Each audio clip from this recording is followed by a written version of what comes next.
یہ ہدایت ہے صرف ان کے لیے جو بچنا چاہتے ہیں. جسے کانٹ نے کہا ہے مورل لا ود ان. اس نے کہا کہ وجود ہستی کے دو دلیلیں ہیں سب سے بڑی. The starry heavens above and the moral law within. ہمارے اندر مورل لا ہے. یہ اچھا ہے، یہ برا ہے، یہ خیر ہے، یہ شر ہے، یہ مورل لا ہے اندر. جن کا یہ مورل لا فطرت کی صحت و سلامتی کی بنیاد پر برقرار ہے، جو تمیز کرتے ہیں بھلائی اور برائی میں، ان کے لیے ہدایت ہے. اولاً وہی آتے ہیں سلیم الفطرت لوگ، ابو بکر اور عثمان رضی اللہ تعالی عنہما، والذین تبعوہم بإحسان. پھر کچھ لوگ ان کے پیچھے پیچھے بھی آتے ہیں. ایک نمونہ دیکھ لیا، کچھ لوگ بڑھ رہے ہیں، یہ دوسرے درجے کے لوگ ہیں. قرآن مجید میں درجہ بندی بیان کی گئی ہے. السابقون الاولون من المہاجرین والانصار والذین تبعوہم بإحسان رضی اللہ عنہم ورضوا عنہ. تو یہ سابقون الاولون جو ہیں وہ سلیم الفطرت، وہ سلیم العقل انسان ہیں جو ان چیزوں تک پہنچ چکے ہیں. البتہ ابھی یقین کی دولت جو ہے حاصل نہیں. اور یہی نقشہ کھینچا گیا ہے حضور کا، وَوَجَدَكَ ضَالًّا فَهَدَىٰ. ضال کا ترجمہ جو ہے گمراہ بھی کر دیا جاتا ہے. ضال اسے بھی کہتے ہیں کہ کوئی شخص کسی کے عشق میں دیوانہ ہو جائے.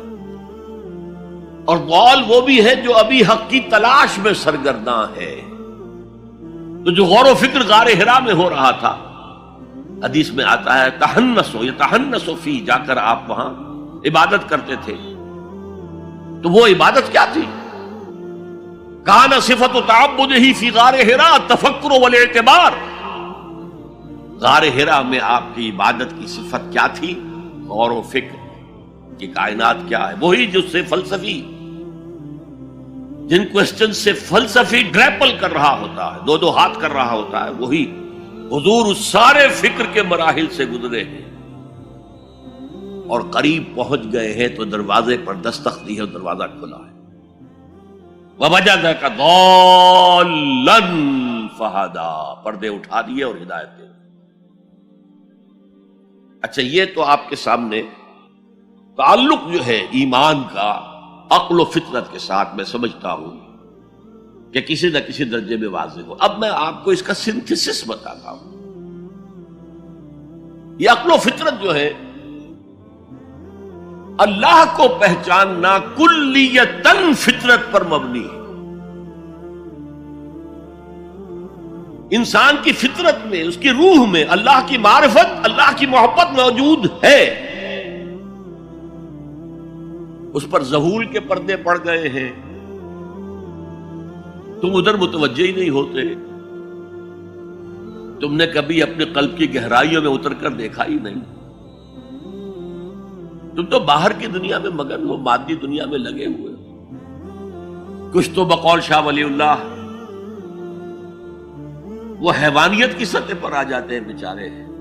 صبح سے شام تک کی کمر توڑ دینے والی محنت کے بعد بھی ان کی بنیادی ضرورتیں زندگی کی پوری نہیں ہوتی. وہ کیا کسی سے لو لگائیں گے، کیا خدا کو یاد کریں گے.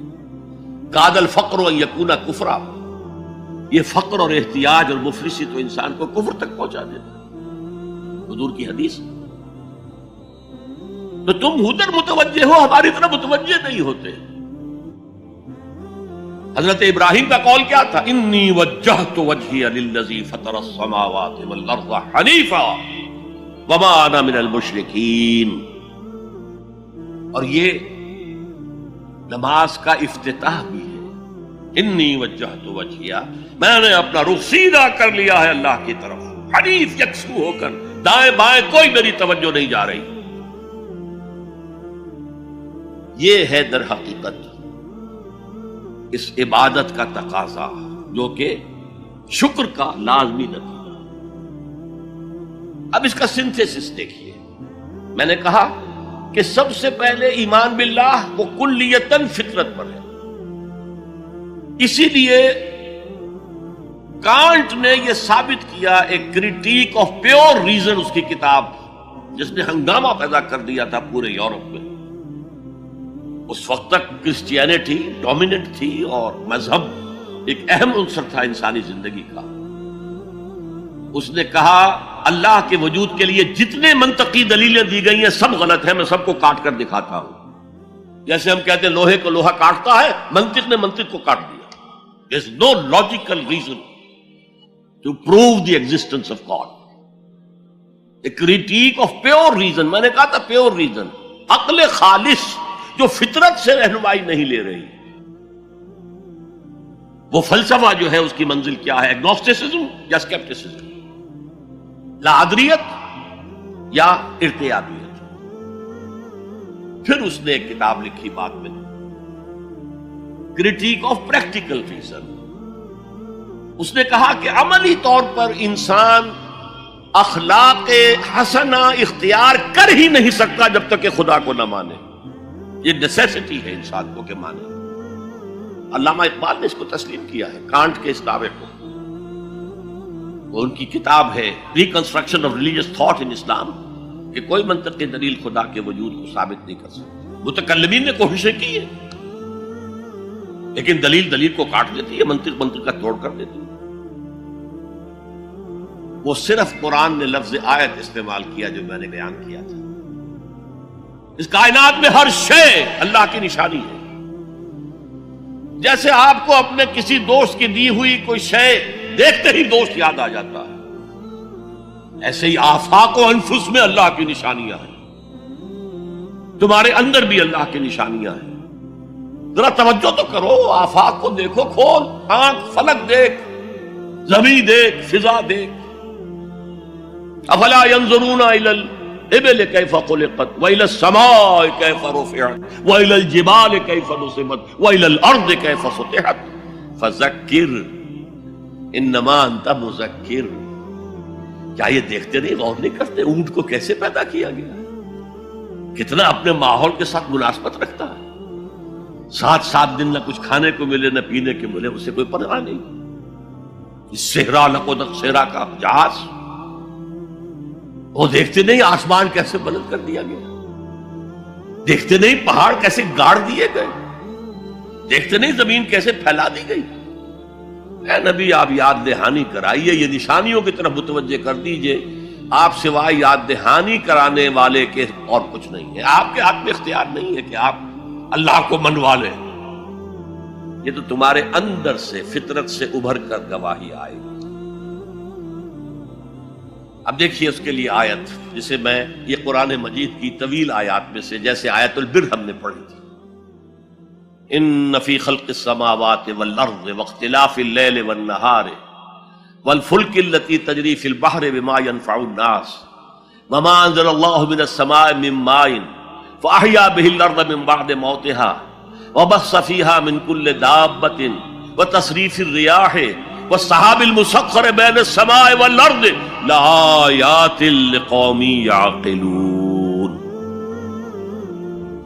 یقیناً آسمان اور زمین کی تخلیق میں، رات اور دن کے الٹ پھیر میں، اس کشتی یا جہاز میں کہ جو ایسا سامان لے کر چل رہی ہوتی ہے جو لوگوں کو نفع پہنچاتی ہے، اور وہ جو اللہ نے آسمان میں سے پانی اتارا اور اس سے زمین کو اس کی موت کے بعد زندہ کر دیا اور زمین میں پھیلا دیے ہر طرح کے جاندار، اور یہ ہواؤں کا چلنا اور یہ بادل جو مسخر ہے زمین و آسمان کے مابین، ان میں سے ہر ایک نشانی ہے، پہچانو۔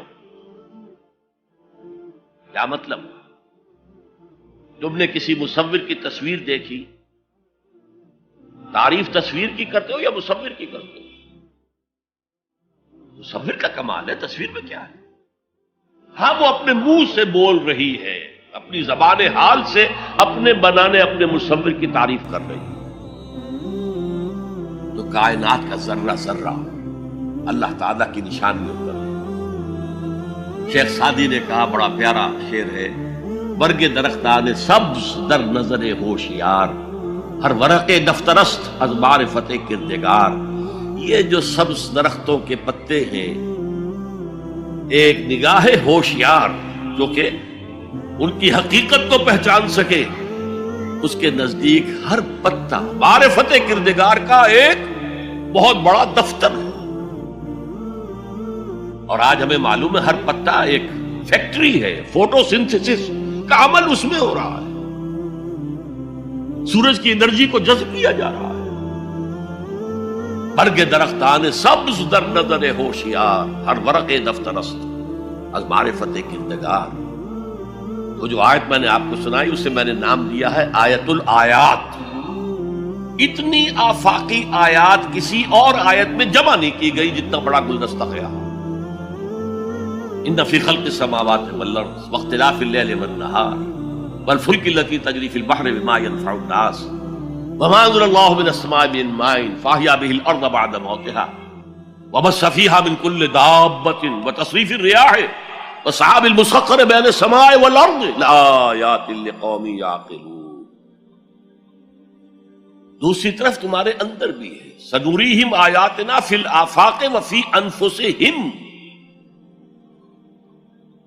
بے دل نے خوب کہا تھا، یہ چوٹی کے شعراء میں سے رہے ہندوستان کے، یہاں تک کہ غالب کو کہنا پڑا کہ طرز بے دل میں ریختہ لکھنا اسد اللہ خان قیامت ہے۔